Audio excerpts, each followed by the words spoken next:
welcome to the SmaxTalk Podcast for Phoenix Rising Academy League in the winter split.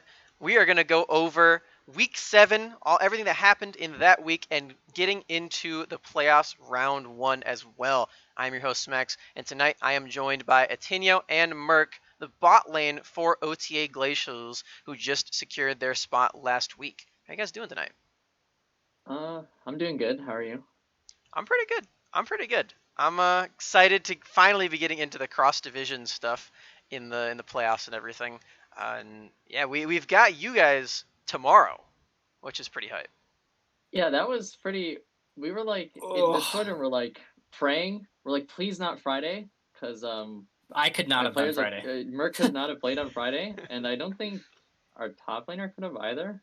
But because we were like 2 days out, and we're like, we still don't know matchups and we still don't know dates, so it was like super scary. Yeah, we had a lot of tiebreak situations. We got Thursday. Yeah, we got Thursday.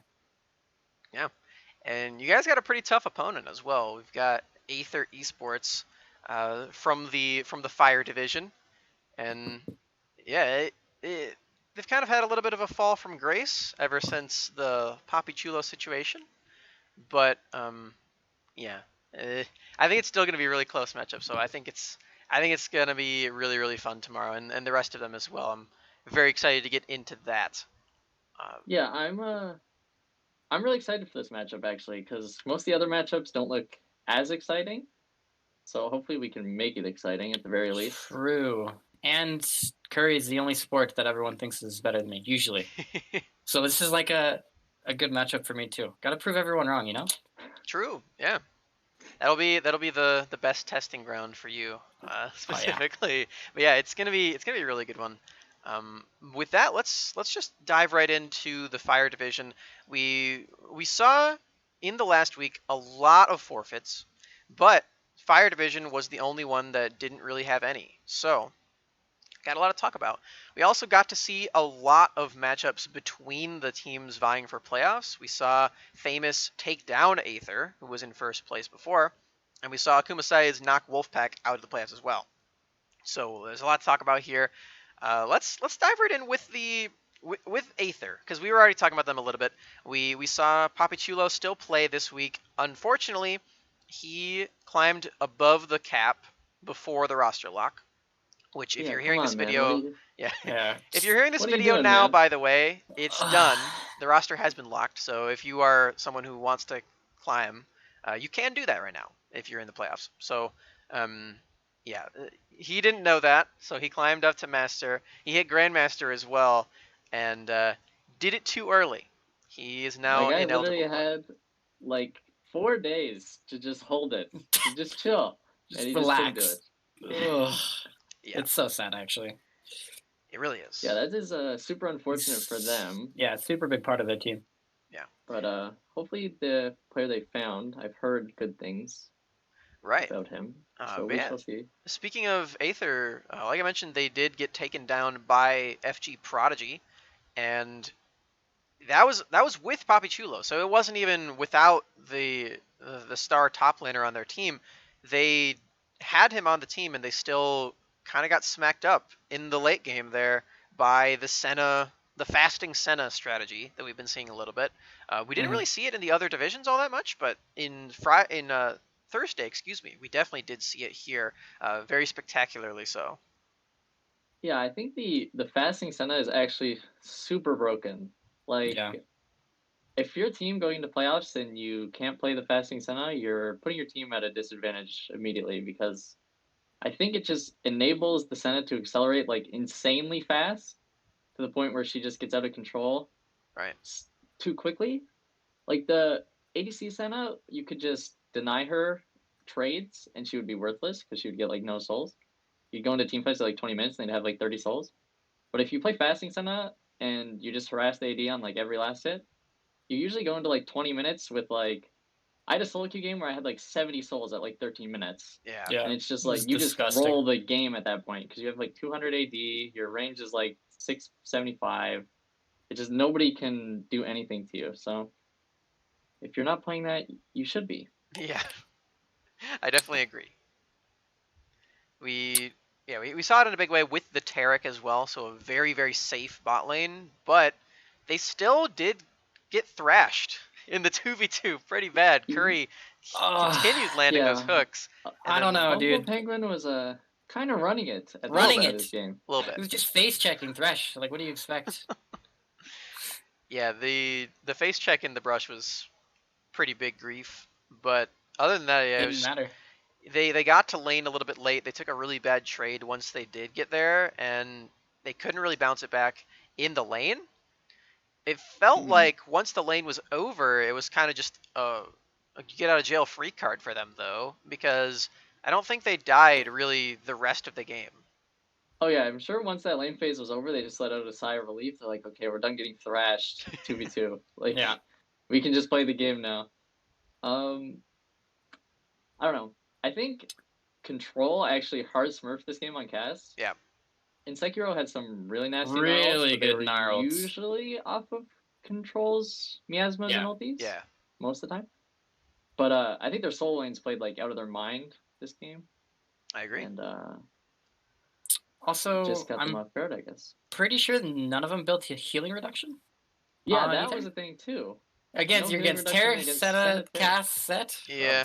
Like, come on. Oh yeah, it was Set jungle, wasn't it? Yeah. Yeah. It's been a bit since I've seen that. Yeah. You definitely do want healing reduction against that. But yeah, the Taric ult will come down, and then you can't do anything there either. So, right. but you can still reduce their healing, right? You can still get the grievous wounds down, if I remember correctly. Like if you, don't know how that hit them, interaction works. I think you do. Is it damaging them or hitting them? I think it's just hitting them. Think it's I don't know. maybe science needs to be done. We're not going to do that right now. No. Just switch this to like a stream of practice also, tool. Also, we saw a Corki come out. True. Yeah, what are your thoughts on that? Little premature, I would say. I don't think it's really been proven to be ridiculously strong. Especially not into Cassio, who is essentially the gatekeeper of if your champion doesn't do enough damage, then you will just lose to Cassio at all stages of the game. If you can't outrange Cass and you can't one-shot Cass, you lose. Exactly. That's basically how it works. And I have no idea. I don't know who does drafting for Aether, but why did they not pick Orianna last pick?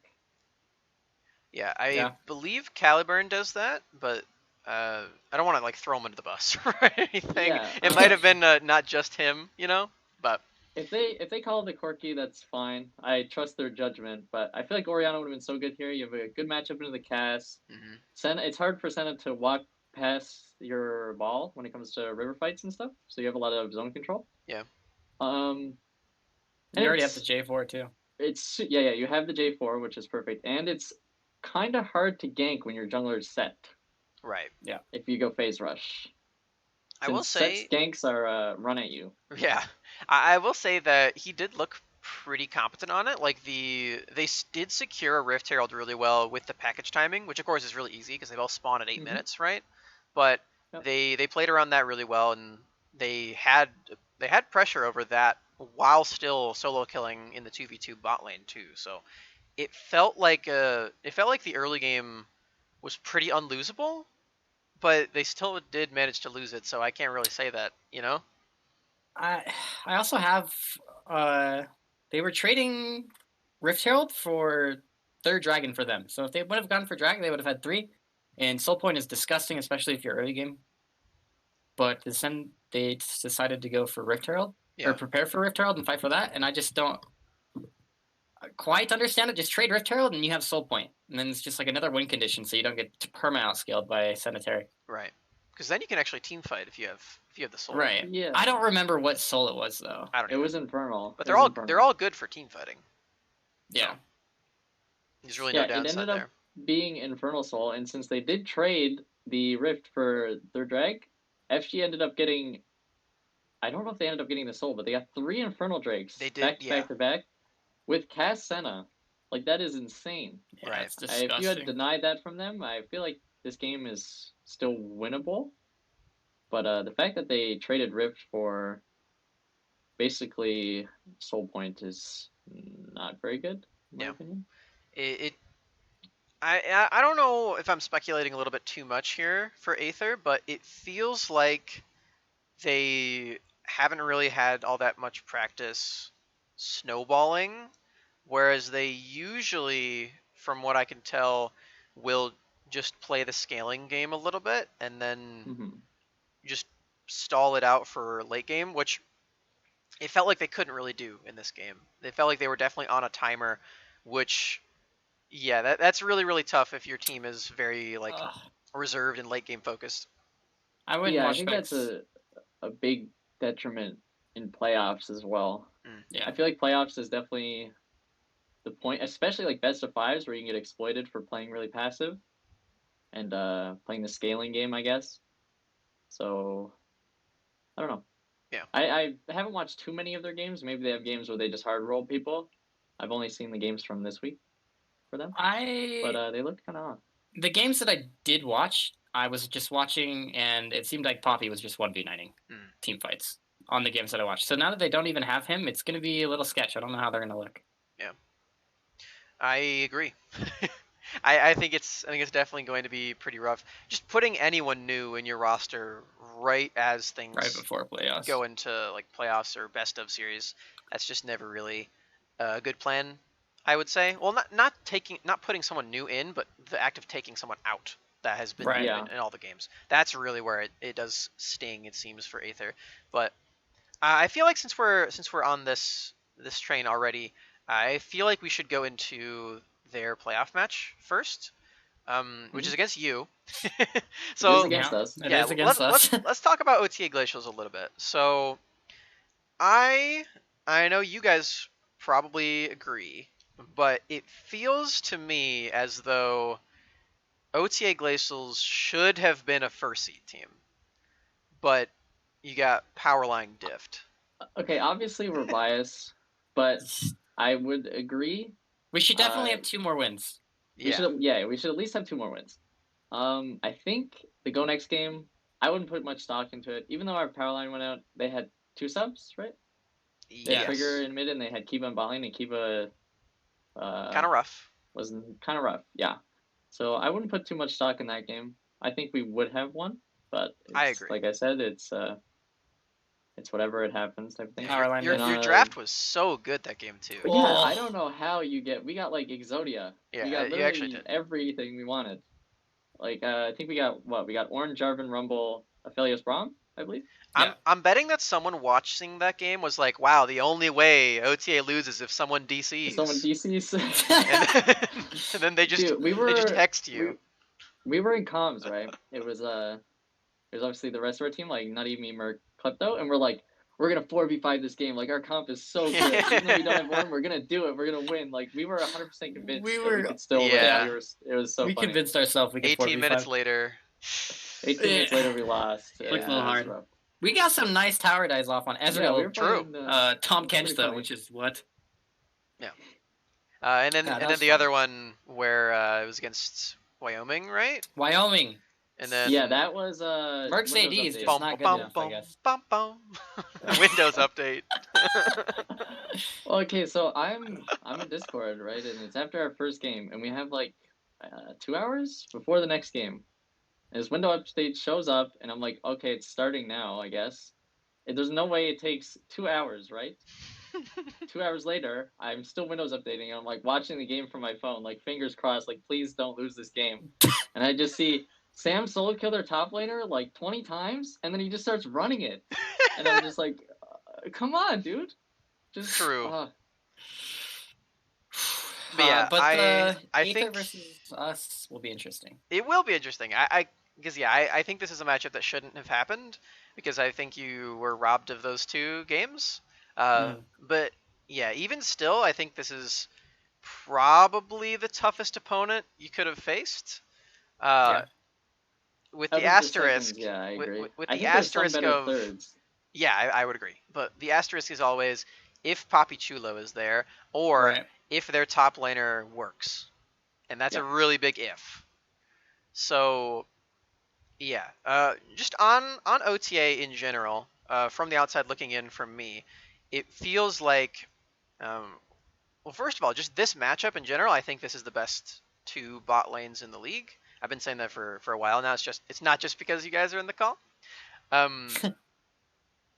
Yeah, but people can think that if they want to. But I have been saying that for a while. Smax bias. Yeah, of course.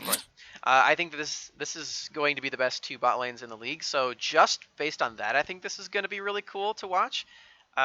It's just if Axum turns it on for this best of 5, then I could very easily see this going 3-0 if Goob doesn't work out.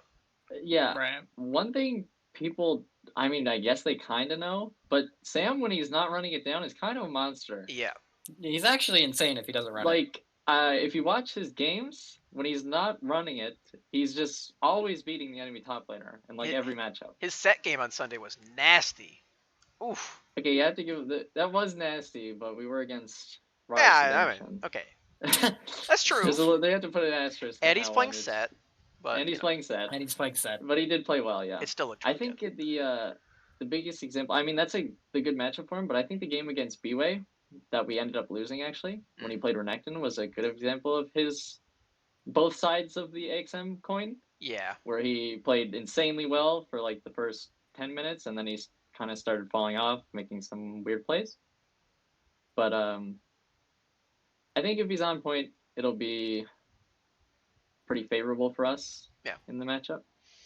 Yeah. I also go ahead. I'm not too worried about Caliber Curry. I think Curry is very lane dominant, but I don't think Caliburn is on the same page as him all the time. So he dictates the bot lane a lot, and I feel like me and Atinyo have better synergy. And I don't know too much about the mid-lane matchup, but I think that Klepto and Magnum or whatever his name is? I think they're pretty even. Yeah, I think they're really similar too in how they play the game. Yeah. I think they're both very supportive, unless Klepto's on his Karthus. Right, which I don't think we'll ever get. Probably not. In playoffs. And of course we got Nutty9, who's just going to have his way with Yaji. With Yaji. He's a very confident player, I'll give him that. He's the most confident player in the world. It's super good. He's just the best. Oh, Nutty. He's very fun to watch. Yeah, he's very fun to watch. He's very confident very too, fun to play with too. Yeah, I'm sure. I'm a big Nutty9 fan, so.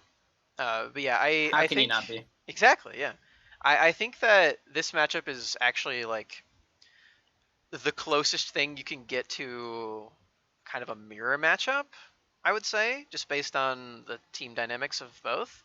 But I think I actually think it's especially like that because Axum is definitely a wild card in the top lane a lot of the time, and we don't know who their top laner is. So by definition, that is also a wild card. So that is true. Yeah.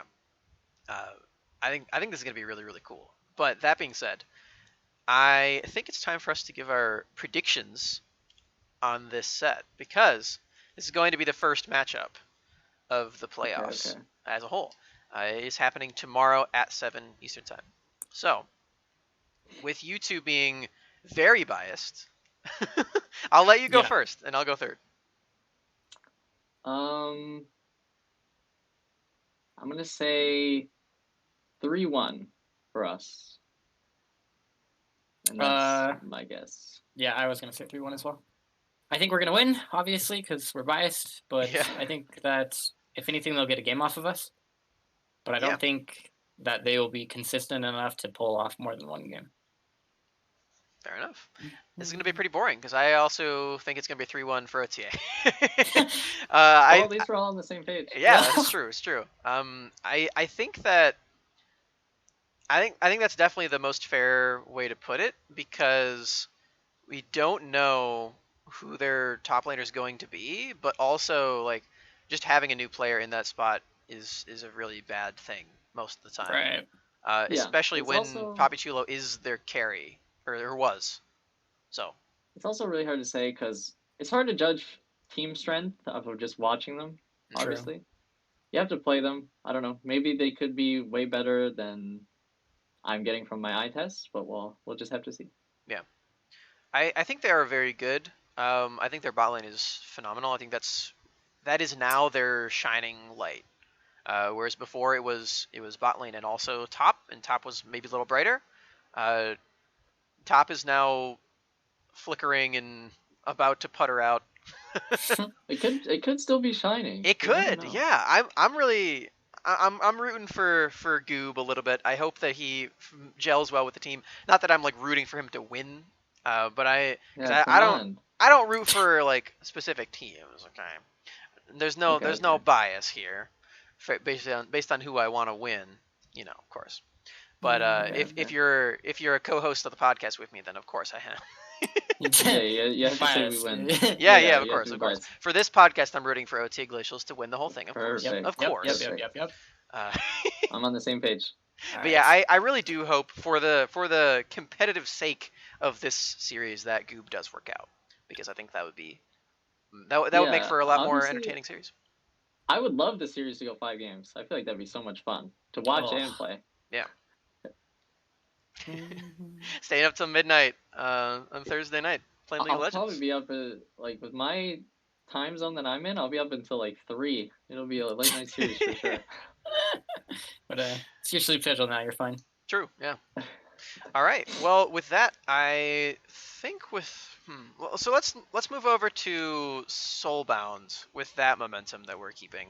So Soulbound is a team that we haven't seen play in a bit because Friday had one match. Yeah, that was unfortunate. It was a match between 2 playoff teams, but it still looked very one-sided, and it definitely could have been more climactic. But yeah, we didn't get to see Soulbound Tsunami. They were already locked in 11-3, and they won. But they did win the tiebreaker against Original. So we did get to see a little bit of that actually. Yeah, a bit of that on the stream, or I watched the VOD. Yes. So they did beat Original. So we played against Original a few times now, so we kind of know how good they are. So that's a pretty good showing from them that they beat them. I agree. I think. Wait. So there was a tiebreaker that was showed already? Elvis streamed it. Yeah, I didn't watch it then. Yeah. How did it go? I believe it was even in the early game, and then Soulbound just kind of started rolling them like post 12 minutes. Yeah. Was it like comp difference, or did they actually just play better? Not really. I don't think so. They gave Original like everything they wanted. Like they had Jarvan, they had the Rumble, they had the set top lane. Oh wow! I believe. Yeah, it felt like the draft was like really Original summoning they were I looked Fusion and I was like, wow, they hard disrespected Original in draft. Yeah, exactly. Like usually when teams play Original, you ban the set because Trollface is pretty good at set, and set's kind of a good champ. Jarvan usually doesn't get through because that's George De La Jungle's best jungler, and the Rumble usually gets through, but that's a really common pick for Calendar. You usually need to ban just team fighting stuff. Jarvan especially is like their bread and butter, but they got it anyway. Like the MF is also a good ban against them too. Because Fakey Rush likes the MF. I don't know if it's his personal pick or if it's his coach, but he plays it a lot. Yeah. Okay, so wow, all right. Yeah, and this is essentially the crux of what Soulbound Tsunami is like, I think, where last split, I would say the pinnacle of player diff kind of team was Go Next. It is now Soulbound Tsunami, I think. And it's even more pronounced when they're flexing all of their players to different roles and still doing it to you.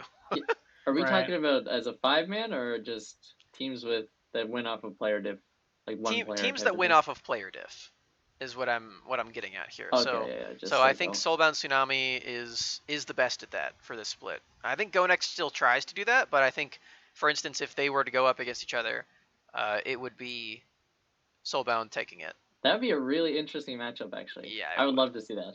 That'd be pretty sick. Because I think, from what I'm hearing about Soulbound, they kind of play similar to Go Next, where they just kind of brawl, and then they try to player diffy, obviously. So it'd be really cool to see them just brawl each other for like a series. Yeah. And see who comes like out 50 kills in 20 minutes. Yeah, 50 kills. An absolute bloodbath. That'd be run it harder. That'd be sick. I think I don't know if it's unlikely that they'll play against each other. It's really, I guess it just depends on who Go Next ends up picking for next round. Right. If Soulbound makes it through. But yeah, we'll see. But as of right now, they are against what many people are saying is one of the 2 bottom seeds in Team Fish Taco Supreme. They barely squeaked by, and they had to go through SPK Embers in a tiebreaker to do it, which isn't all that impressive. Yeah, is SPK the team that drafted 4 supports basically and an Aphelios? Yeah, that's Is them. that the same team? That comp was hot garbage. Yes, I it was was. watching that game and I was like, what is that? Like, even if your AD is like Uzi, that comp is still terrible. Yeah, I agree. They had So, like Morgana, Karma, Sejuani, Ornn, I think. And I thought they had. For some reason, I thought they had a Lulu, but maybe I'm wrong. No, Lulu's on the other team. Yeah, okay. Lulu was on the other team. Oh wait, was that Sights or No, it was Katana's. when they played Lulu mid? Yeah. Sights played Lulu mid. They had the Olaf funnel. That No, game. that's Aatrox funnel right there. Oh, Aatrox funnel too. Yeah, it was. They had options, but yeah, Aatrox gets nasty with Yumi. The Yumi, by the way, from experiencing the other side of the Aatrox Yumi, it is very scary. That coin. Yep, pretty big. Coronavirus has a really good Aatrox as well, so that didn't help.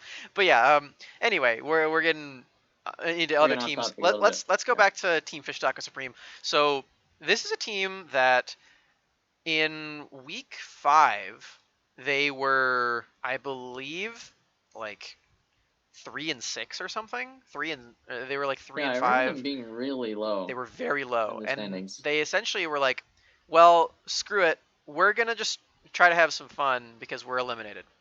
They proceed to pick Heimerdinger top 2 games in a row, and they win both of them. And then they're like, "Oh my god, we're still in the playoff contention." And then they continue to just win out every other match.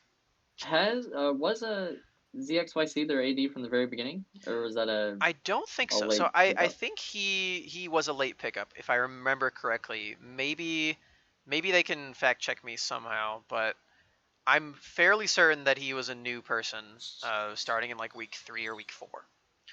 Okay, I think that was a really good pickup for them. Yes, and that probably would have helped their upswing. Yeah, it very likely would have, because that team looked really, really good with him. They are on a 5-game win streak, disregarding the tiebreaker. With the tiebreaker, they're on a 6-game win streak, and yeah, they look really, really clean. Honestly, okay, clean is a strong word. I'm gonna take it back. They did not look all that clean. They're winning. They're winning their games. They're winning. Worth noting that they would have been on a 6-game win streak had it not been for them playing against the 2 teams that are above them, which are Jet Black and Akuma Katanas. So that's also worth noting. They beat everyone below them in the second round robin, and they only lost to Jet Black and Akuma Katanas. So that's pretty sick. Yeah. Honestly. I don't know about the other teams in that division though. Besides Katanas. I don't either. So I am definitely aligned with you there. They're definitely like fan favorite, right? Like right. No one expected TFT to make it through, and they somehow did it through like all the math. And it would be so fun if they just beat Soulbound. Like I'd be so happy. I think it's gonna be really fun TFT. Either way. Yeah, it's gonna look like a fiesta, no matter what. No matter what, it'll look like a fiesta. Yeah, that is going to be a great series. But yeah, so essentially, TFT they're definitely like kind of fiesta, like you're mentioning. I don't really know like what their play style really is, because they only just started winning, and they did it with Heimerdinger top. Yeah, and they're not going to get that those again. games, and it just looked like if you just banned the Heimer, they lose. But that's what I said. So after those week's games, I was asked about it, and I just said they ban Heimer. I think TFT just lose, but they proved me wrong, and they win without the Heimer. Or did they? Did they play Heimer again? No, they didn't. Oh. After that night, they haven't played Heimerdinger since. They haven't played Heimer. So maybe they're just trying to be an actual good team, and they think that they can go through with it. So yeah. All to them, but I think it's going to be a fiesta, but I still think that Soulbound will probably take it. I would agree. I think Soulbound has the player strength to kind of just run over a team that doesn't really have an identity like that. Right. Like I wouldn't even really call TFT a player diff attempting team either. It feels that way because they're in the Ashes division, and Ashes division is the trashes division. But right. I don't know. I don't know if you can really call them that. It's I feel like really it's just tough. solo queue team. Okay. They just totally make about- things totally about happen that. that you wouldn't expect. Yeah, I agree.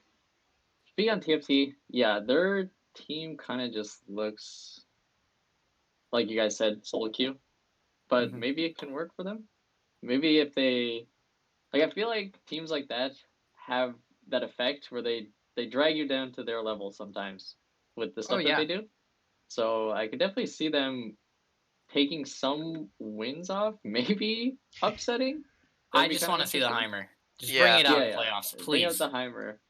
I saw what was the team that they played against that they brought the Heimer out and they had like a Malphite or something.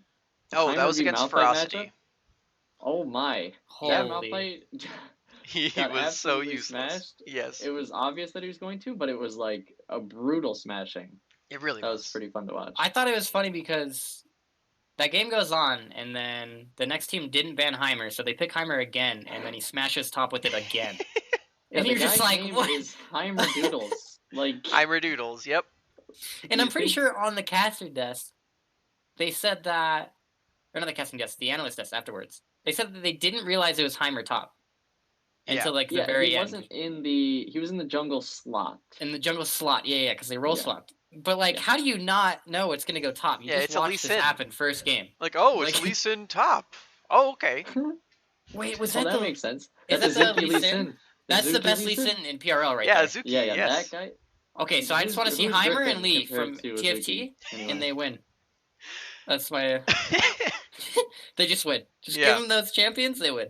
Wait, speaking of, I'm getting off topic a little bit, but Griffin's Lee Sin, I don't think I've seen it in PRL yet. He Has he got to play it at all? He has played it a couple times. But usually he gets 5 banned. Yeah. Yeah, I saw it. Speaking That's why of we that wanna other see game it. from Fire. Aether 5 banned Griffin, and he still smurfed on them. with Oh, he Gragas. was hard smurfing on him with Gragas. It was so disgusting. Griffin is so good. He's so good. Funny. Yeah, that guy's pretty good. He's I'll be honest. he's quite good. Ugh.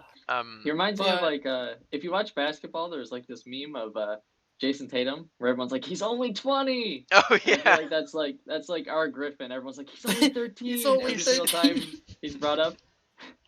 You have to ban 13 Ugh. champions against him, and you'll still lose. Oh my god. It's funny because this is again off topic a little bit, but during the analyst desk after we did that, after he did that, excuse me, he was on the desk and he was like, "Yeah, they 5 banned me, but Gragas is like my 20th best champion, so." I was like, "Oh my god, Humble in defeat. Humble in defeat. Griffin with the flex, okay." That's crazy. Yeah, he's really funny. I love He's that really guy. So My predictions though for the yeah, predictions. Yeah. thing, I will give it 3-1 to Tsunami. I think TFT will solo queue like one game out of them, but I don't think they can consistently do it. As fun as I said it would be, I think it's gonna be 3-0 Soulbound. Okay. All right. I think it's gonna be 3-2 Soulbound. Okay. I am okay. aligned. I'm aligned with Murk. I think TFT are going to solo queue one game out of them, but I think that's going to be later in the series. I think specifically the first game, Soulbound is going to leave up Heimerdinger, and then they're going to be like, "Oh God, Oh, they're gonna get Heimerdoodled. we can't do that anymore." And then I they're mean, if going to you're ban it. soulbound, It you could just go either way. counterpick it, right? Just think about a If the Heimer counterpick. goes Maybe. through and they lose, then you just won the mental warfare, and then True. That's true. Okay, if that happens, then I think it might just be a 3-0. But I think TFT will get a solo queue game, and I think they will get a Heimerdinger game. Okay, so Okay. as long as I know what I know about Champ Select is you definitely ban Azuki's Lee Sin if you want to win. You ban Azuki's Lee Sin and you get rid of the Heimer. Those are the two big ones for sure. Yeah. I think if you do that, then you can't get cheesed anymore. Yes. So then it's a pretty straightforward game. But Yeah, I think this is going to be really chaotic. Yeah. I think this is going to be the most chaotic series of the entire playoffs. So I think, I think it's going to be really close. It might not be. Like, I could very easily see Soulbound just 3-0ing. Just 3-0ing. Yeah, just smashing him. But yeah, I think this is actually going to be relatively close, just because it's going to look super Cloud Fiesta. So I hope it happens. I really hope it does, because that would be pretty phenomenal. But yeah, with that, let's move over to the other team from the Ashes division that's going to be in round 1, Team Jet Black, who we do have to give the asterisk for this team as well. They got in after losing to Ferocity, but Ferocity was using a Grandmaster Smurf. So they got the win reversed, and that instantly secured them 2nd seed. Didn't Emma steal Baron with Leo ults that game? She did, yes. Holy hype. Yeah, before they got the win reversed, I think it was Nutty went into the Jet Black Discord and said, idiots couldn't even make playoffs, in all caps in general chat. Yeah, he definitely did that. And that was so funny. And but then, yeah, I don't know. Nutty just stirs the pot. I like Jet Black. We had a really good stream with Emma and Cam. Jet Black. Yeah. And it was one of the best. I heard about that. I didn't actually get to watch it because I was asleep. Oh, that's one of the best streams of all time. Yeah, that's a good VOD to watch right there. All right, I'll have to do that. But I don't know. All the memes aside, I think Jet Black looks a little shaky, obviously. Just like every team in that slot, except for Katana's, right? Obviously. Yep. I don't know too much about who they're playing against. Sice? They are playing at Sice, yeah. And that's Indigo and Doctor, right? Mm-hmm. So I think they went out in the bot lane for sure. I don't know too much about their top side half. But I think it would be so great if they just pull out a win against Sice. Could you imagine if they just lose to Jet Black? Oh my god. It would be so great. I don't know anything about Sice. I think they're really good. I think they'll win. But I think it would be the biggest meme if you just lose to Jet Black. Yeah. I think go ahead. I think the way Jet Black can beat sides is depending on which jungler is playing for sites. I think they're starting some carry. I don't know if they're going to be flexing it around, but it looked like on the roster sheet that they are starting some carry, at least for game 1. Because I do think Cam has the potential to maybe take over an early game. Yeah. But I think sites have way better laners all around. Yeah. I just think the jungle is like the closest point for them, even if it is favored for sites. So I don't know. Again, it would be hilarious to see, but I definitely think sites win out on this one. Yes, I think this series will be the least, or the not as close at all than all the other ones, right? It likely will be the hardest smash. This is expected to. Technically, it's an upset because Kumasais are a 3rd seed. Yeah. They're playoff sitting. Playoff sitting. Yeah, I mean, honestly, any team from Thursday Division is like definitely one to watch out for. So yeah, you can't really blame Jet Black for that. They didn't get to choose either. They got locked in for that. So yeah, pretty rough. That's just what happens when you lose 4 games in the early season. You will tank your seed order and pick order for playoffs if you still make it in. Didn't they go on like a 6-win winning streak or something like that? They did, yeah. And then they played Katanas and it broke it, but they won out after that too, technically. Oh really? Wow. Okay. Yeah. So second round robin, they only lost to Katanas and a smurfing Ferocity. So. Isn't that where the Deku meme came from? You're on an upswing because you're beating the bottom teams. Yes. Deku said that to Jet Black, and then Jet Black proceeded to beat Deku, and then Deku proceeded to leave SBK. Oh my! Wait, that was the best. I was on the analyst desk, and it was Cam and Deku. Oh yeah! Like, hard flame Deku right after during the interview after his game. And that was so fun to just be there, just sitting there watching them just hate each other. Yeah. I'm sorry I set that up, by the way. I didn't realize that they didn't like each other that much. Yeah, who's that? Oh, it was You were actually setting up great. the analyst desk, and you're just like, these would be the perfect two to have on. Oh, it was so good. You should just like unleash them on stream. That would In have my been defense, amazing. I asked. I knew that Cam wanted to be on, so I put him on. But then I asked SPK as a whole. I was like, hey, do any of you guys want to be on the analyst desk? And Deku was like, yeah, I'll do that. I didn't tell them that either of them would be on. That's great. No, you set it up perfectly. Yeah, and then Cam DM'd the analyst desk something, like he put something in the chat. He's like, "Can't wait to be on tonight." And then Deku was like, "Hey, I don't know if I can be on the desk anymore." I was like, "Wait, I wonder if that's related." But he ended up being on it anyway. So, yeah, that's a little bit of a behind the scenes. Anyway, that's amazing. If you're Akuma, right, this is the best team you could get, right? Yeah. Yes. Of the second seed teams, this is definitely the best one. Yeah, this is like what they wanted. So I feel like they're feeling pretty confident going into this series, and I feel like they'll pull it out for sure if they just play clean. Yeah. Speaking of Akuma size a little bit, they obviously have had a really shaky roster the entire time, but I think that both Shaden and Indigo are incredibly clutch players, and they've shown that over the course of like the last few games that they've played too. So yeah.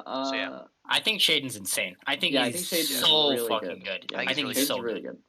The main thing I noticed from sites is they have a little bit of a tendency to fly off the rails sometimes, and it's usually like you said, Shaden and Indigo, like, okay guys, let's win the game here. Stop running it, please. Let's reel it back a little bit. But yeah, I think if they all play on the same page, then it'll be clean 3-0. Yeah. I agree. I agree with that. 3-0. I'm gonna go 3-0 too. I think Shaden is effectively a better version of Hit 'em Up Rob. Although I have a very high opinion of Hit 'em Up Rob, actually. I think he's a very solid weak side top lane player, one of the best in the league. But I think Shaden does that even better, and he actually can play the carries too. So I think Shaden is phenomenal on this team. I think their bot lane is not close. No. Not at all. Maybe Emma pulls out a Morgana game and then Doctor brain explodes. Like I think Goose said it in banter a bit ago. Because Morgana is like the biggest nuisance for Doctor's entire champion pool. So maybe that happens. I don't want to see Pyke into Morgana. Personally, or Thresh into Morgana. Well, Thresh is kind of okay. I think Thresh is Morgana matchup is really not rough. Good. It's really I don't think hard. Pyke is good. Actually, I really I don't wish Doctor either. would stop playing it. But he's good at it, but it's just not a good pick. I mean, it fits his playstyle, but it's not optimal. Yeah, in my opinion. It's one of those picks where it's like you bring it out in an important moment when they don't expect it, instead of it being a pick that you just pick it every single time it's open. Yeah, I don't think you don't blind Pyke. Yeah, it's not in the point of strength that it was before. Yeah. So it's not blind pickable anymore. I agree. I think it's because mid most often just roams bot lane instead of bot lane roaming mid. And so you need to have a little bit of lane presence before that happens. And I think support, having a counterpick support is super huge. I feel like that makes a lot of the game.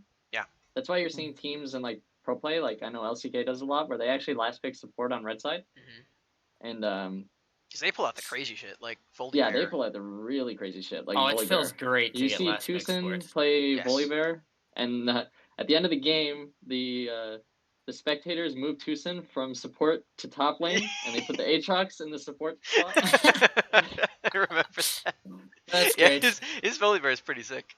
But yeah, I've been playing a bunch of that stuff too. Like I've been playing support Volibear, support Zac too. I think that's pretty good. I don't know why you'd put it out of the jungle position if it was in a 5v5, but I've been playing it in solo top queue. Even. Yeah, top Zac is also good. Top Zac is okay. But yeah, I think this matchup is a little bit of a wash. I think the Jet Black are stronger than they may seem, but they also are definitely on paper still pretty weak. Yeah. Yep. And I think Fluke is really good too. Fluke is so good. Like this is a pretty rough matchup for Hiccup. I think I think up until this point, the only like really good mid laner she's played against is Klexo. And she still gets outfarmed by Klexo's Ivern. So Yeah, that's what it was. I watched that game. Yeah. So I think that this is going to look very one-sided in the mid lane, and also bot lane and also top lane. So at that point, Cam can't do anything, and when Cam Yeah. can't do anything, Jet Black looks so lost. Oh Yeah. my god. I feel so bad for Cam in those games because That's why- he's such a playmaker, but if you don't give him setup, like a very clear setup, then it can't work unless he actually just smurfs, which he does sometimes, but it's really really tough as a jungler to do that, like ganking a lane where there's just no setup at all. Yeah. It's a big reason why I put him on the top 20 list. Yeah. Is Yeah, because I of think what he he just- does for his team is insane. If you watch, like, every single game I watch Jet Black, I'm like, holy, Cam basically set them up to win this game. He's And that's literally why I like think he's he's worthy like of being Dollar on a Tree top 20 Griffin. list. Yeah, Dollar Tree Griffin. He's literally Dollar Tree Griffin. Yeah. His early game is really good. Like he will do his best to set his team up for success. The difference is that Griffin will do that and then also just be like, well, it didn't work for them, so I guess I'm just gonna carry myself, and then he does. Yeah. Yeah, here, I'll get you So guys good. fed. You don't carry. I'll go 20-0 Yeah. or 25 on Rek'Sai or something, and Whatever. I'll Whatever carry you it. guys need. Whatever you guys need. Yeah. Yeah. Pretty nuts. Yeah, I think that's all there really is to say about that matchup. I think. Yeah. Definitely the least interesting one, based on team skill. Right. The underlying like player to player things maybe are a little bit Oh, interesting. it's super interesting on the.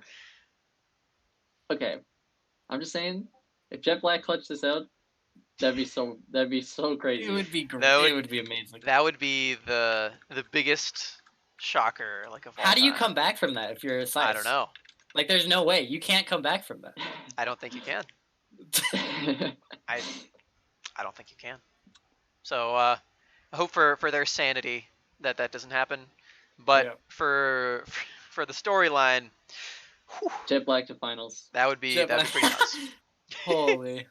Anyway, let's move over to the final matchup of round one, which is Original versus Imperial Knights.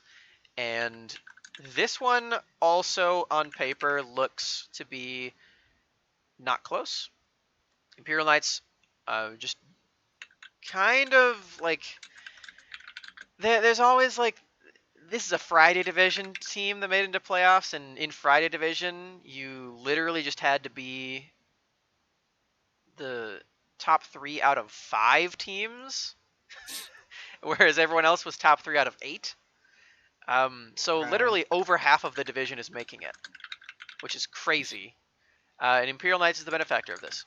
I think that this is a team that can make some pretty spectacular things happen early on. I think Babs, his assassin play is pretty phenomenal. His builds are not very good, but he plays the champions really well. And then, of course, Cruiser is also very, very good. He often is 1v9ing the fights on this team, even in the early game. So, yeah, you have to watch out for those two players. It feels kind of lame to the other members, but I don't think anyone else on this team is a factor at all. Good or Yes bad? and no. Wait, what I is their think roster? They have a They have Akiraho Akiraho, and Captor in the they have a- jungle, or I yeah. think they might have a new jungler. and Tomathan is Yeah, support. Tomathan. Right. Um, I think Imperial Knights are better than they seem, actually. I think Yeah. Cruiser's very good. I I think agree. Babs can be very good. I think Babs is like the biggest coin flip in the entire league. Yeah, he's like Axum with coin flip. Because I watch Babs play, and he'll like solo kill his lane, and then I'll look back, and it'll be at like 30 minutes. He'll have like 120 farm on like Kiana or something. It's like just consistently stay strong and don't do that coin flip stuff, and I promise you'll carry. I swear. It's I don't know, but I think Cruiser's very good. I think Babs can be very good. I don't know too much about their new jungler, but I think it's an upgrade, and I think Akiraho can be good in the right situation. I don't have much to say about Tomlinson though. I think Tomlinson's like a decent Thresh player, but a lot of supports in this league are good at Thresh. True. When I played, I played against it before, right? I felt like Tomlinson just lets you have whatever you want when you're laning against him. Yeah.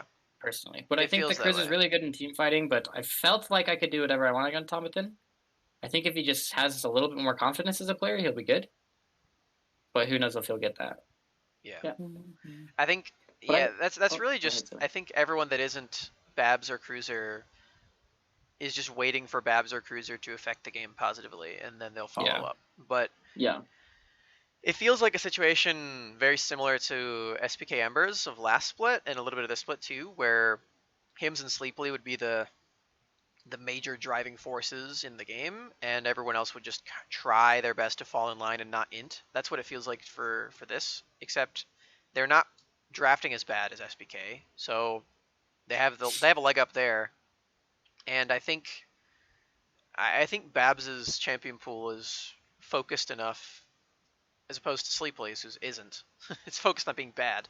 I think Babs's champion pool is focused enough to where you do actually just have to be afraid of that playstyle where he just plays the melee assassins, he plays Echo, he plays Kiana, that kind of thing. It's pretty scary. So his Akali is pretty good as well. Yeah, that too. It's just a little bit out of meta, but he is still playing it and still doing. I don't think it's that bad out of meta. Okay. I think it's still a good pick. I have one thing to say. Yeah. About the Echo. If you play Echo again, please go Proto Belt. Yep. Please. I beg you, go Proto Belt. Please don't go Ludens. He goes Ludens so consistently. It's so bad. That's about all I have to say about the Echo pick. Yeah. Akali is good. Akali is better than she was before when Akali is ahead. If you are ahead on Akali, then modern Akali is actually stronger than it was at the end of last split, or last season. Right.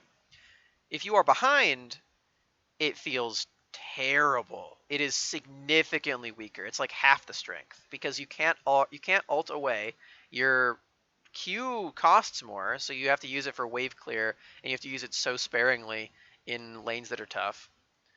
And your movement speed in W isn't there either. So you essentially just have to use it. You drop it on the ground and just run the opposite way because you can't stay in it.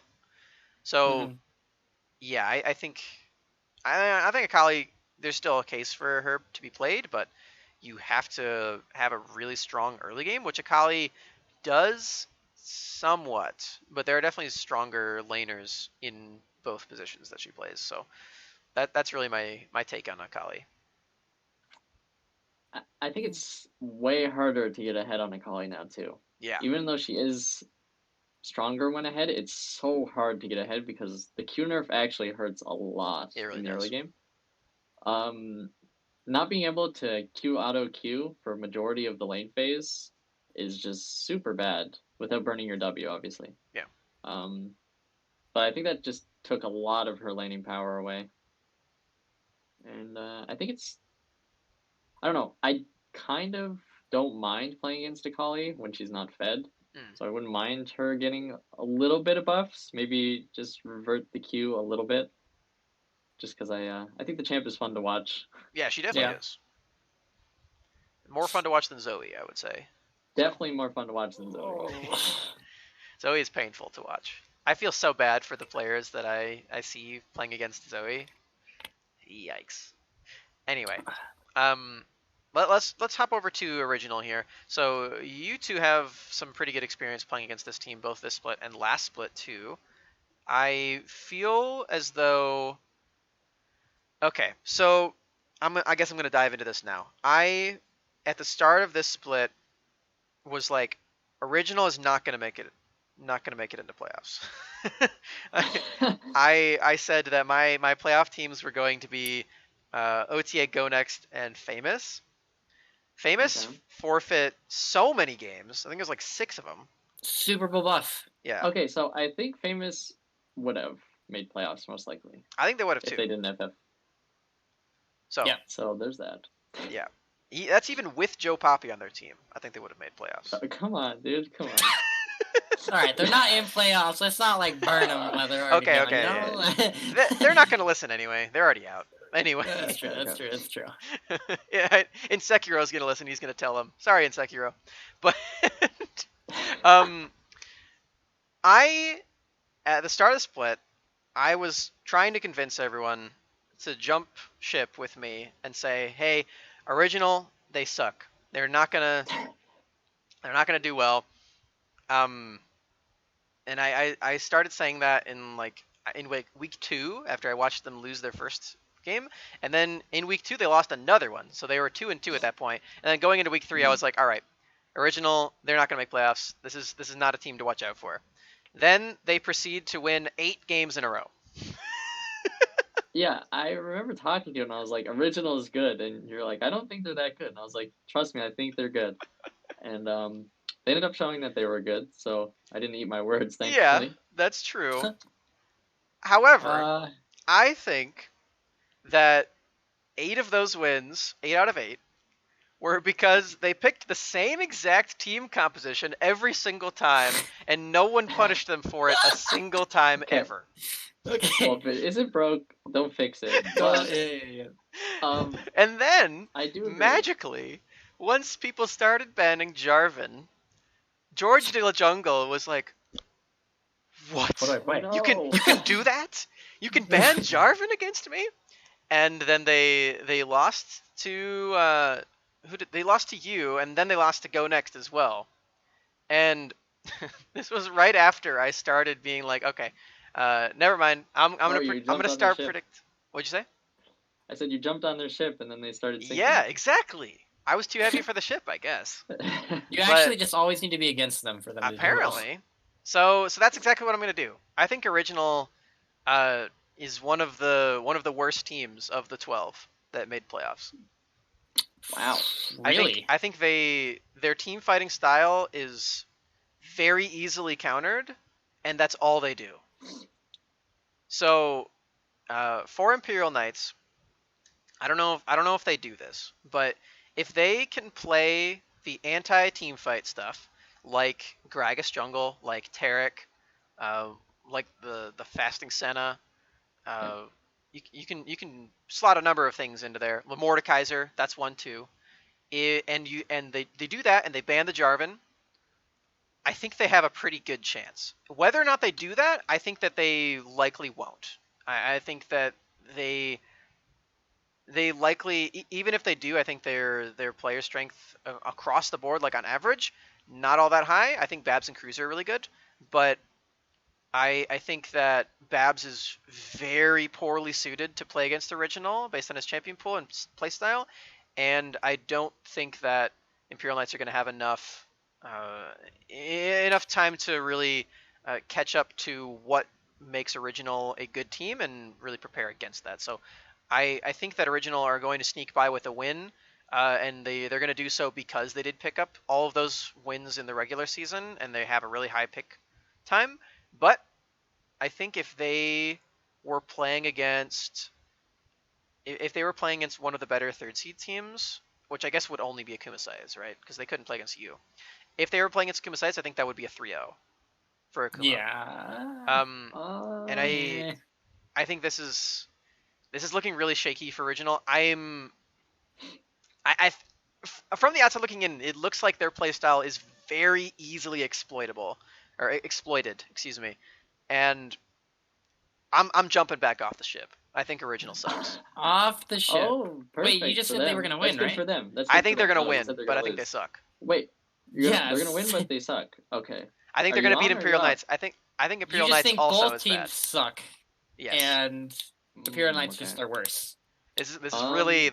I'm putting the SmaxTalk into the podcast right here. Okay. I think both of these teams are very weak. But I think Original's going to squeak by with a win.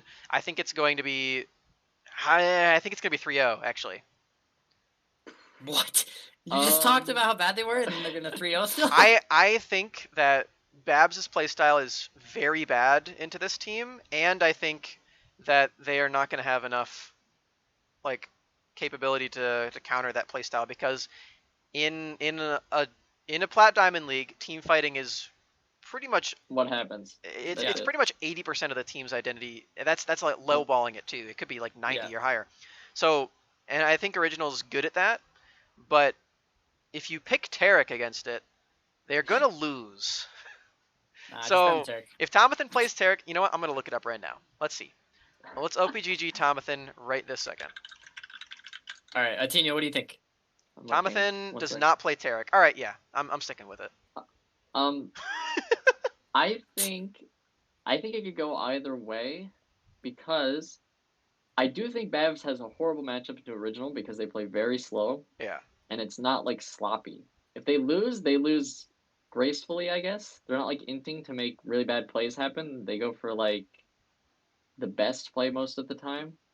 So I think if they don't follow, or if they don't let Babs get out of control through just playing clean, then I think Original have a really good shot. But I also think Imperial Knights have a good shot if they adapt and are able to pull out like a 1-3-1 comp, because I think Original is very, very bad when it comes to split push comps. I agree. Their And plays around that's side with lanes, their top laner being a Shen one trick. Yes, their plays around side lanes are so weird. I don't want to say bad; they're just weird. They just they make like really weird rotations to side lanes when they're playing the split push game. It's inefficient, is what it is. Yes, basically exactly. like the game against us, right? They roamed they like 4 people five-man into a Maokai bot lane. Yeah. With Baron up. Rush Baron and we won the game. I don't know. But there was a lot of weird calls in that can game. Bring out a 1-3-1 comp. I don't know their champ pools when it comes to it, but Babs plays Akali. I think Akali is a fine split pusher. I think Echo is a fine split pusher too. Yeah. And I'm not sure about top lane, but I'm sure I feel like he can maybe play one of the split push top laners, and if they can force Original to try to match them 1-3-1, or force them to take bad fights trying to stop the 1-3-1, I think that's how Imperial Knights can win. Yeah. Because I think Original, they love team fighting. It's basically all they do. Yep. It's what they practice. So I don't think you're going to beat them that way.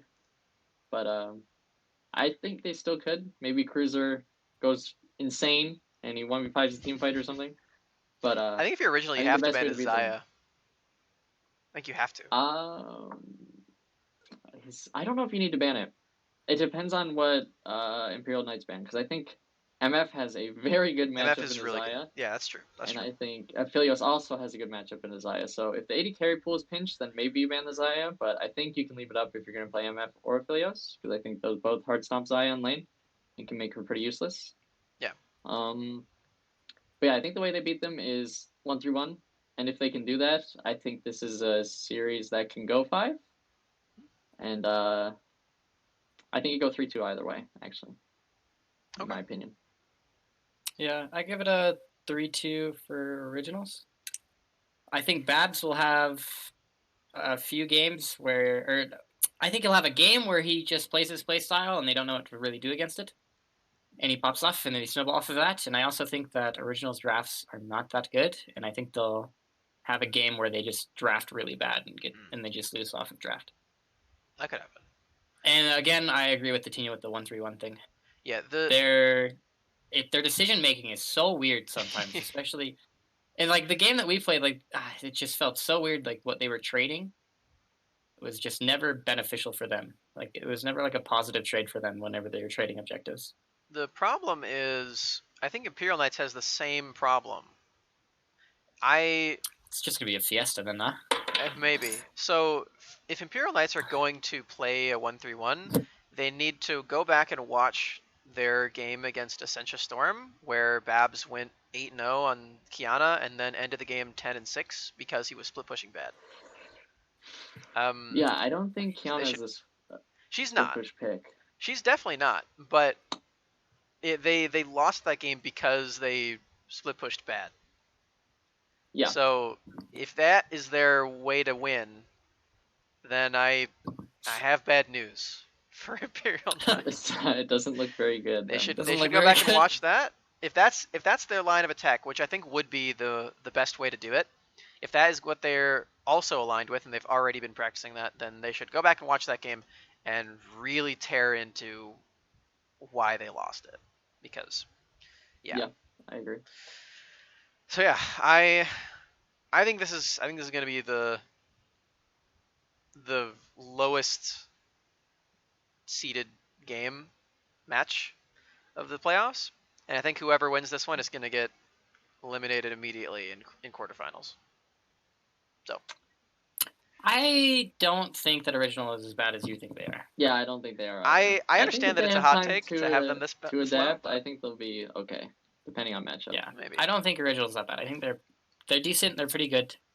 I think their play style is good if they refine it and they know exactly how to play around it, because they are slow, and if they just start making the correct calls, I think they'll be a good team.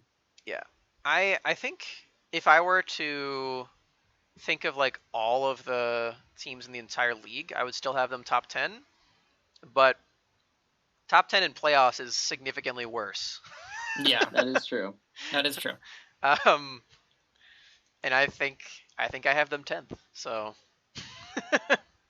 but I'm gonna have a video specifically saying that later as well. So if that's something you're interested in, if you're listening in right now, be sure to tune in when I do release that. And also give me your own as well, because I have a tier list maker that I dropped in the banter chat. If you want it, you can DM me and I'll give it to you, the link. But it's pretty cool. I'm pretty proud of myself that I made that. I've already had a few meme lists. I talked to too many teams to express my opinion.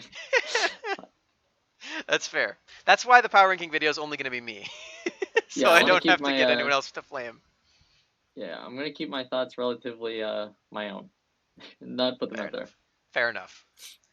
But anyway, that is all of the round 1 matchups. I think with this, we can talk about the first seed teams a little bit. Yep. Because we did still see them play. All of them did play on stream, at least one game. Mm-hmm. And yeah, let's touch on them a little bit. So let's go to LC Gladiators here for a moment.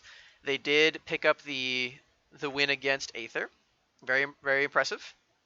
Yep. They we already alluded to it a little bit with Griffin getting 5-banned and still smurfing on Gragas. Oh, he's so good. And I think that was really the main thing in this game, actually.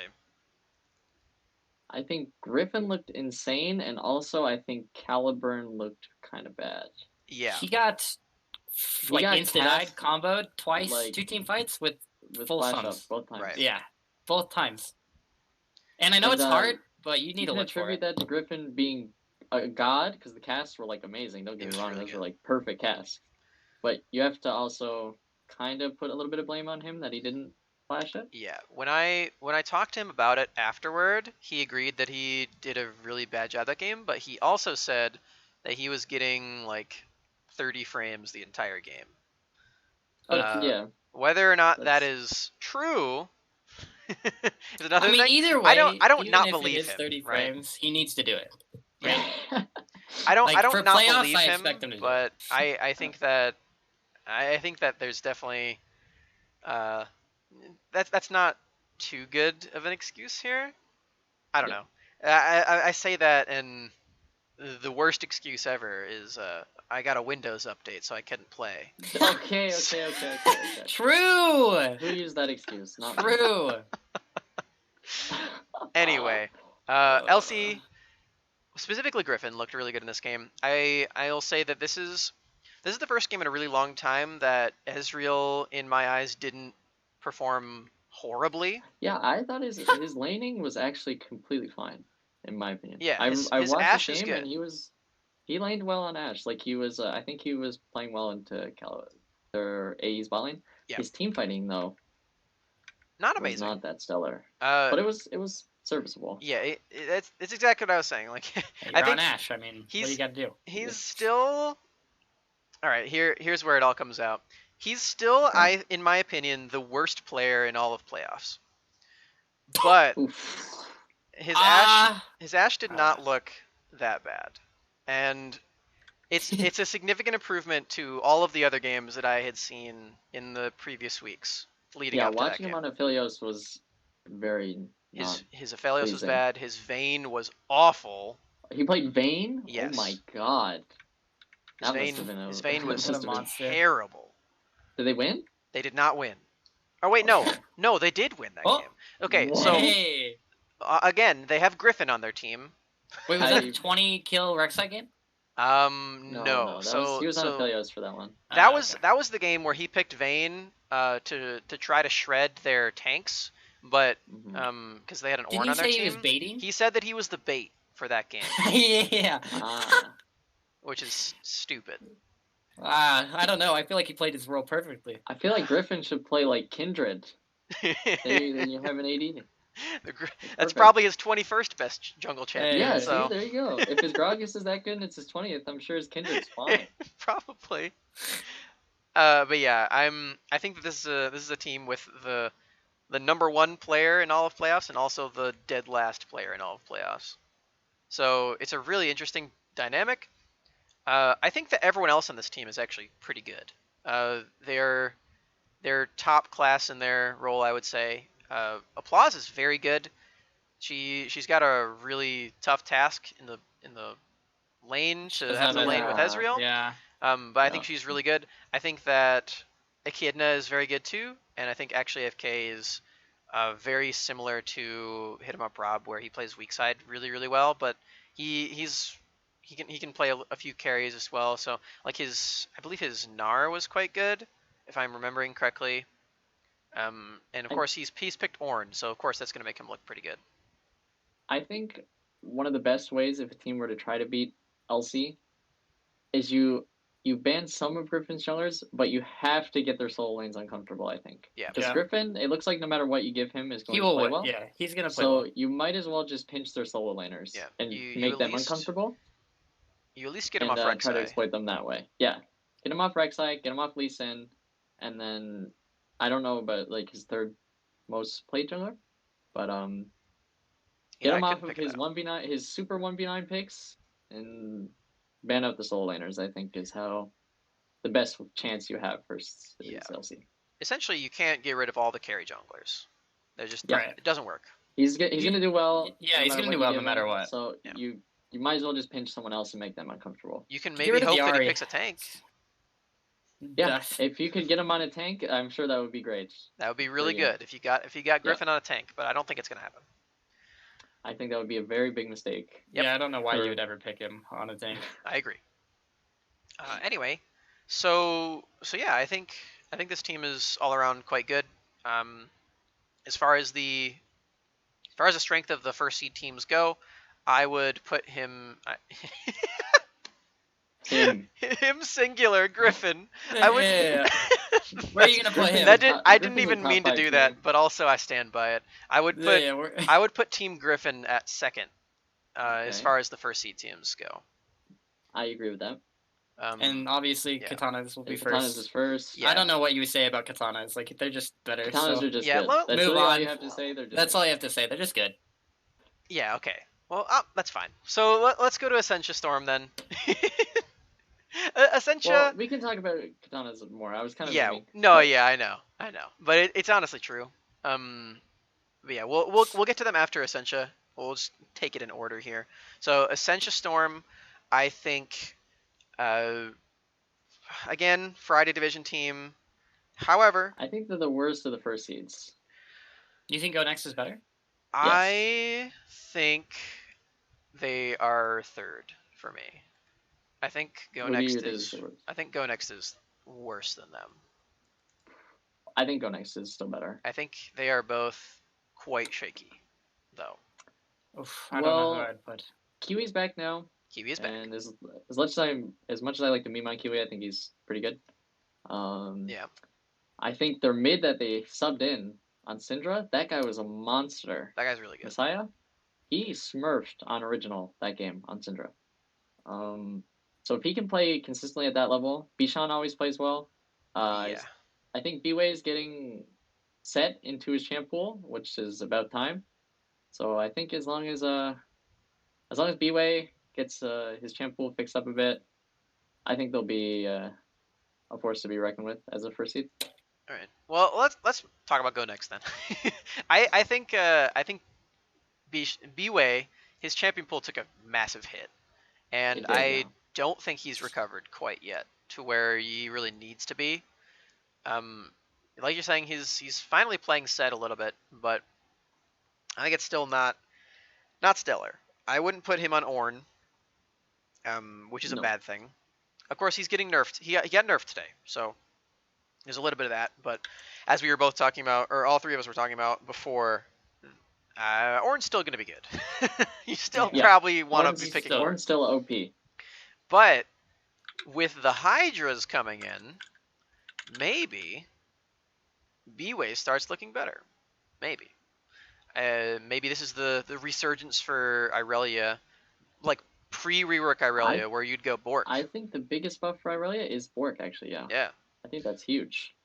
It gets really tough because it's another very expensive item, and you already on a lot of bruisers are getting both Hydra, which is 3,300, and Triforce, which is 3,733.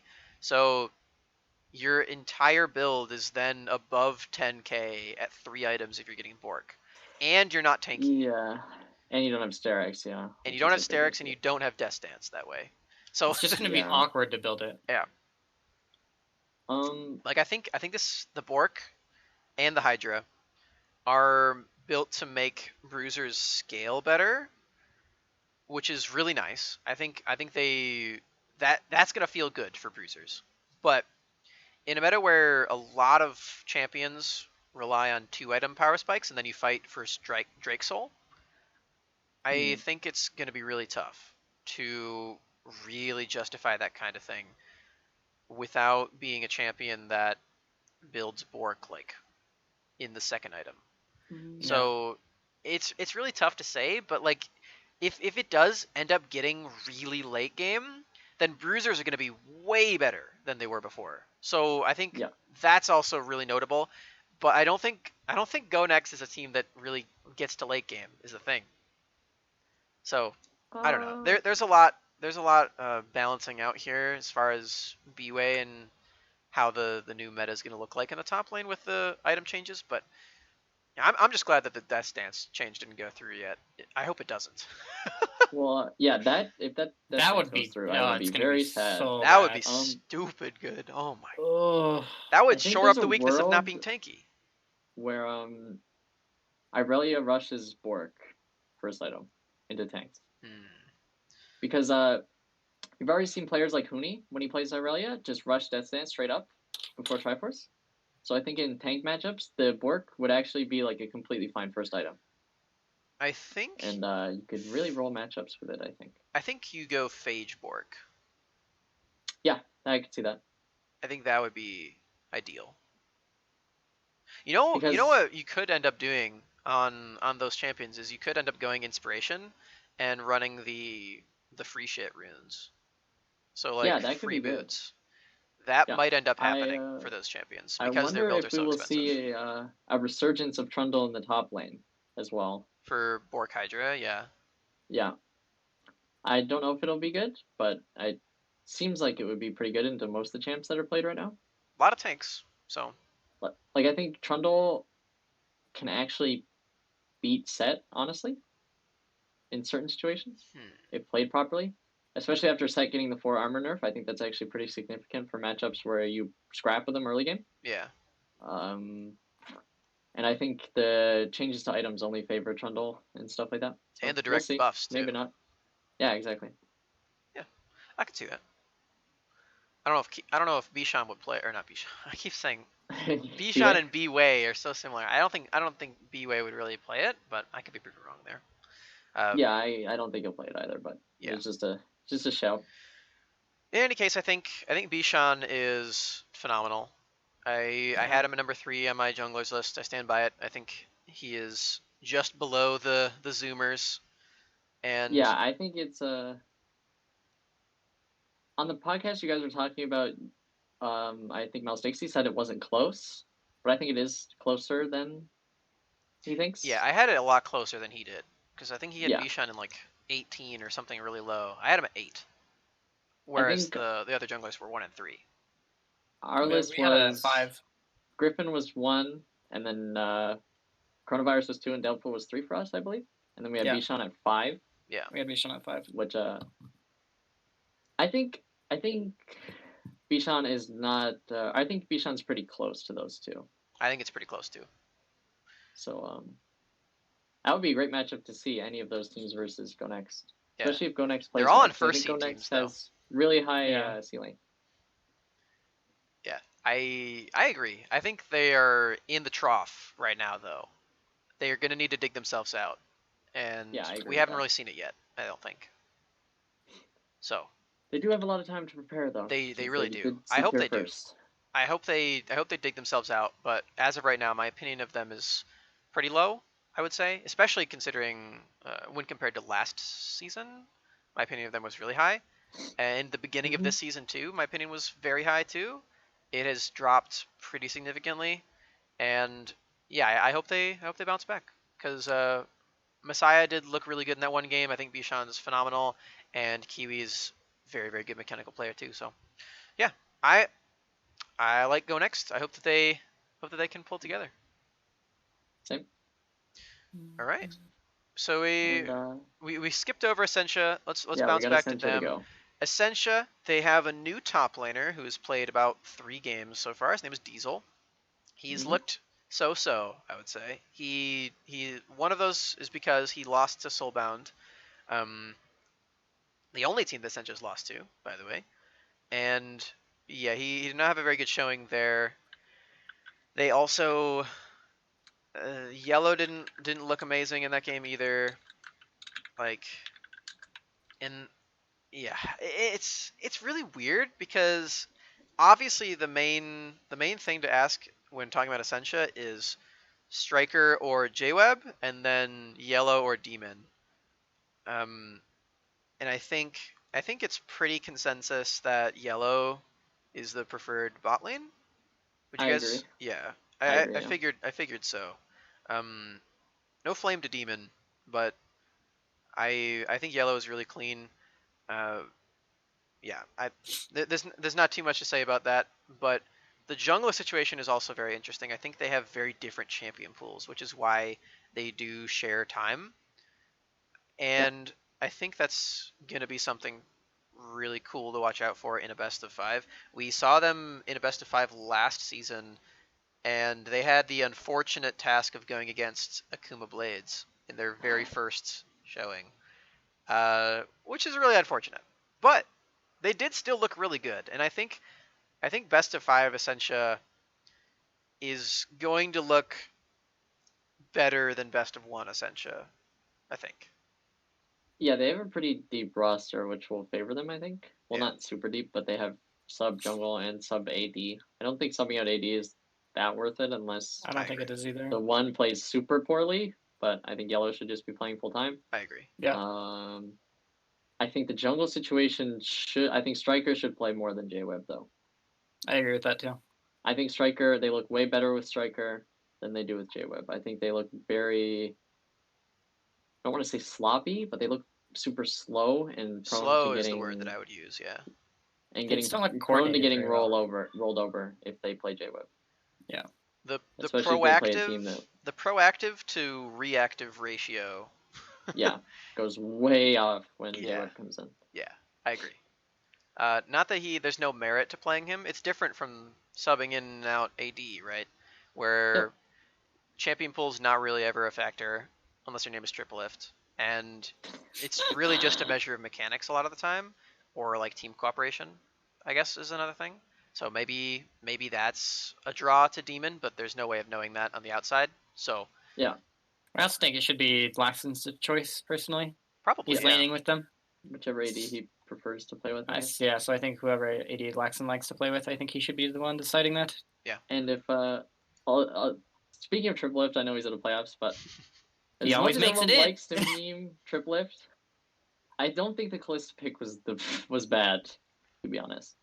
It just I've been saying this a little bit, but it just looks bad compared to the other champions he's playing. Like, oh, you're going through all the trouble to pick Callista. If I'm being honest, I think Triple Lift actually handed the game back to Scythes. Yeah. Yeah.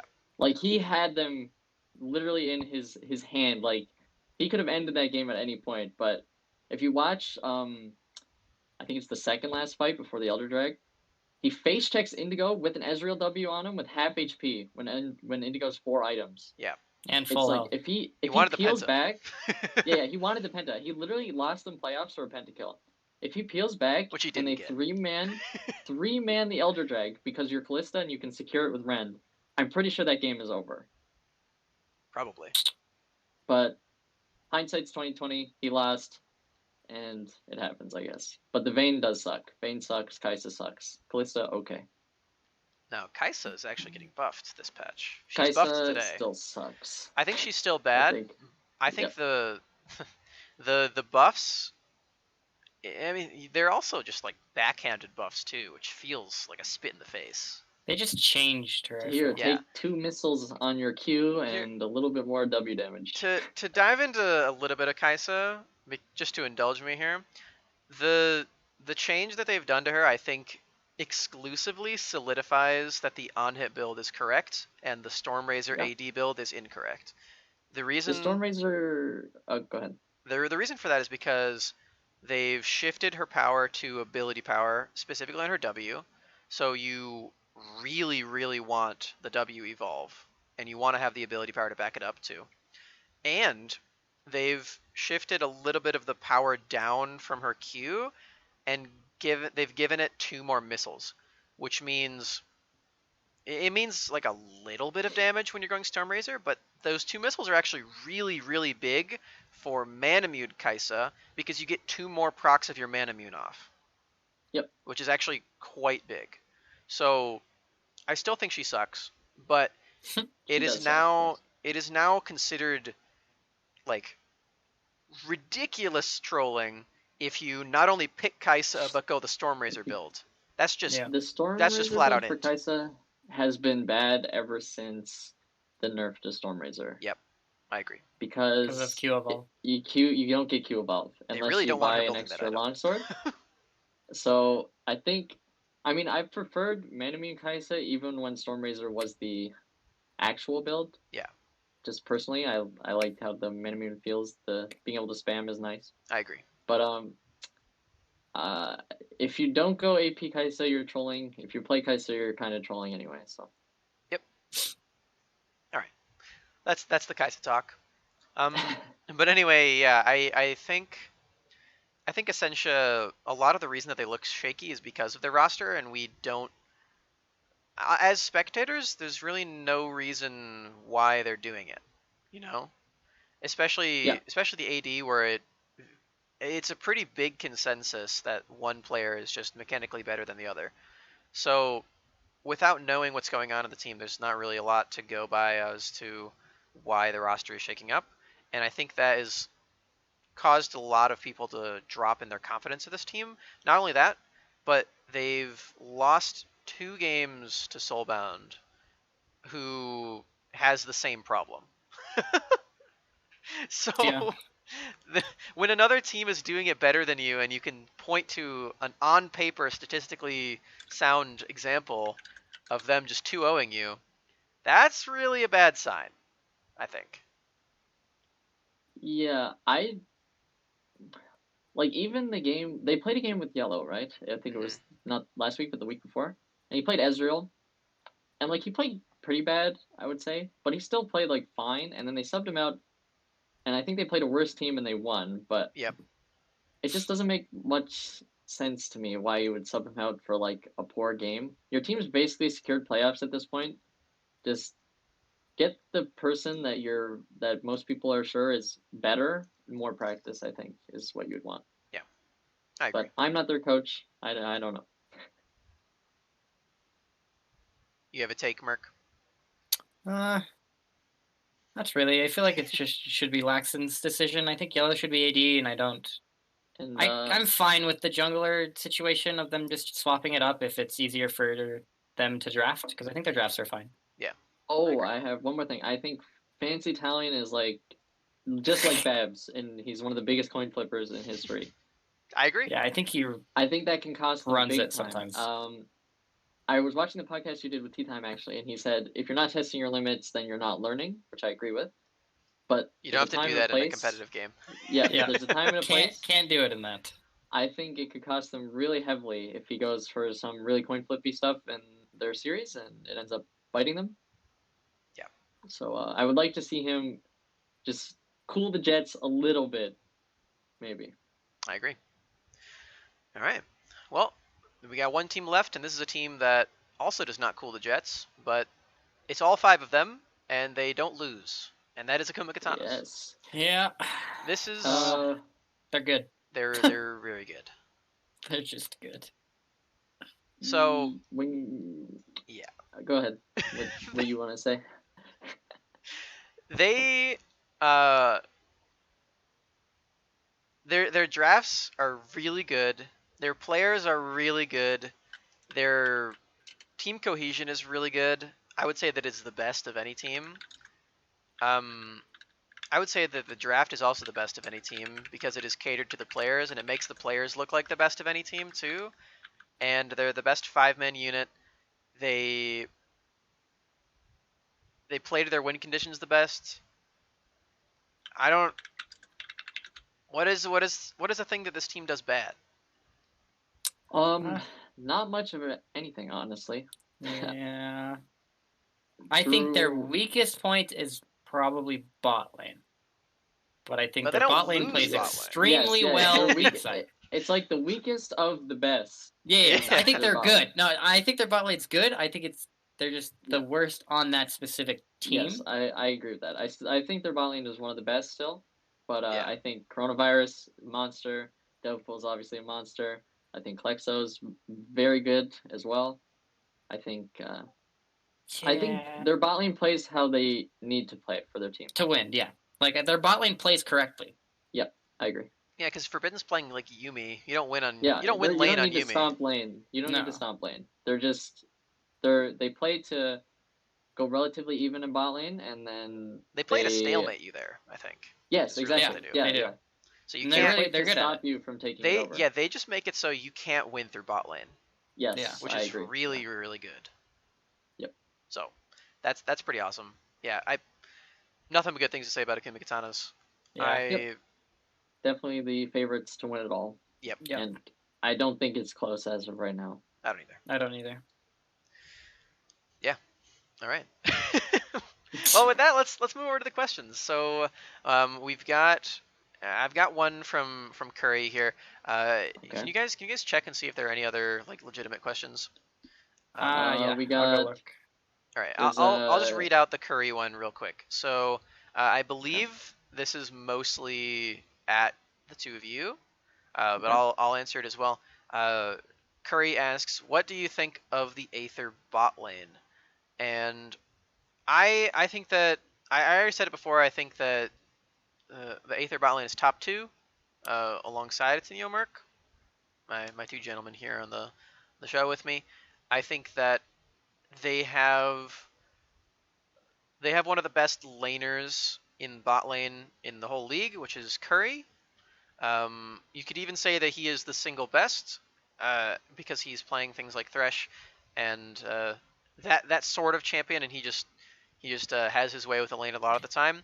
And I think that Caliburn is one of the best team fighting ADs in the entire league. I think as far as like players that specialize in that category, I think his major competition is Indigo. So not to say that your team fighting is bad, Atinyo, but I think team fighting's trash. I think Cruiser is also really good. I think those 3 and also you are the best team fighting ADs. But I think that's where Caliburn specializes. So that's my take on Aether's bot lane. I think their bot lane is pretty good. I think the biggest issue I see is I think Curry, as he does play like really 1v9 on like Thresh and stuff, but I think that can be punished if you're looking for it. A lot of teams, when we watch, they just let Curry walk up and just do whatever he wants because they're scared of him. Like, they're like, his presence is so terrifying on Thresh because he just, like, I remember Sekiro was saying last week, he was like, or on the podcast, he was like, he literally just walked up and he hooked me like 4 times in a row. It's like, if you let him do that, he's going to take over a game. But I think if you're looking for him to make the hooks like that and you punish him accordingly, then he won't look as good. As far as his lane phase goes, I haven't gotten to watch it that much, but I will take your word for it.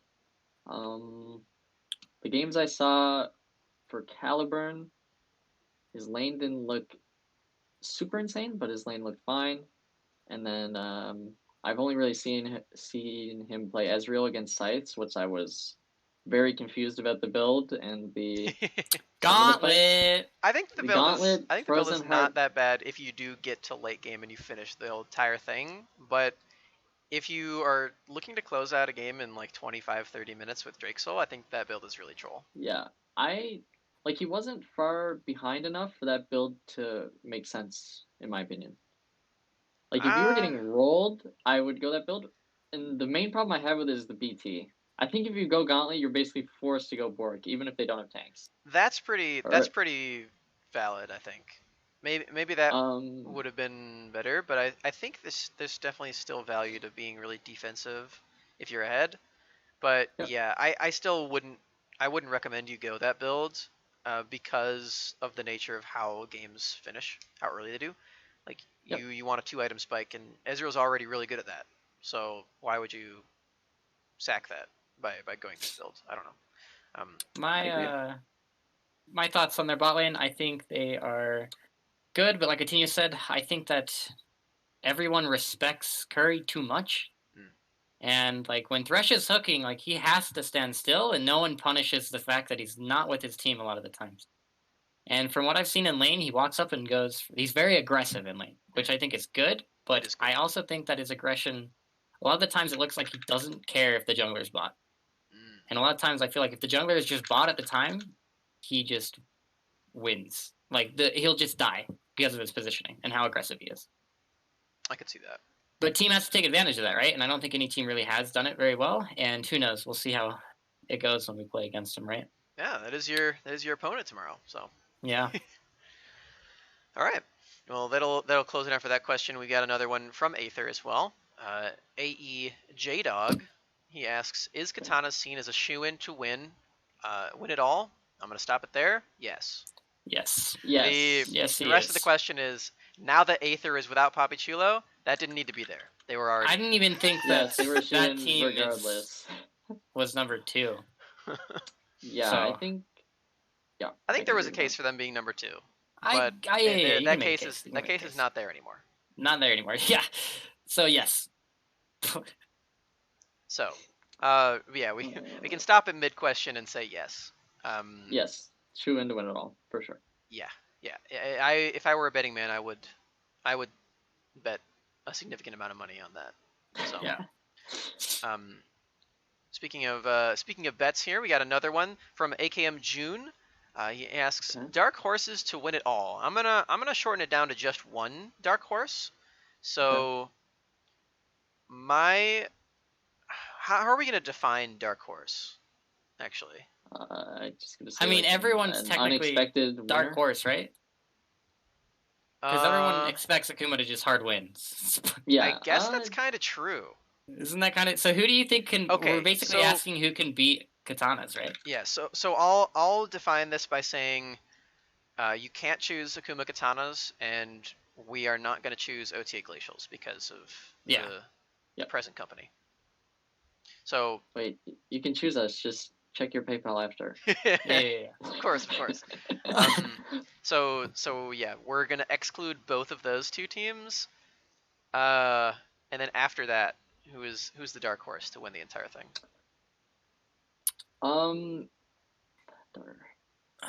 So I don't want to go full troll, so I'm gonna go like a little bit. I think a team that can win it all, that is not expected to, will be. I'm gonna say original. Actually, I don't know. That's my gut feeling. I will not be original. Yeah, Smax is losing it. Actually, I will not be saying original. Original, or I don't see Sites as a dark horse though, even though they're a low seed. I was gonna say Sites, but I feel like they're like people can agree on them being a team that can win. Yeah, it's a real weird thing because like. We can't just say, all right, which third seed team is most likely to win it all, because that's just size. Well, actually, Soulbound. I changed my answer. Soulbound is my dark horse. I can get behind that. I could get behind that too. That's not what I was gonna pick, but Yeah, give it a little bit of reasoning there. I just think if they can player diff everyone, like you say, and just whip out these wacky like flex roll stuff, it could add a huge dynamic to a playoff series, and I think it could really catch a team off guard. But I think the biggest thing stopping them from being able to cheese people with that is the fact that they're not a first seed, so they don't get to like hide it as well. That's true. On what flexes they're running and stuff for the playoffs. I would agree. I'm gonna go with Ether, I guess. If we don't win, I'm expecting us to win, but I think the series. I think our series will be the dark horse of winning it. That's kind of cool. Actually, I might end up agreeing with that. Hey. The winner That's of not that biased, series. right?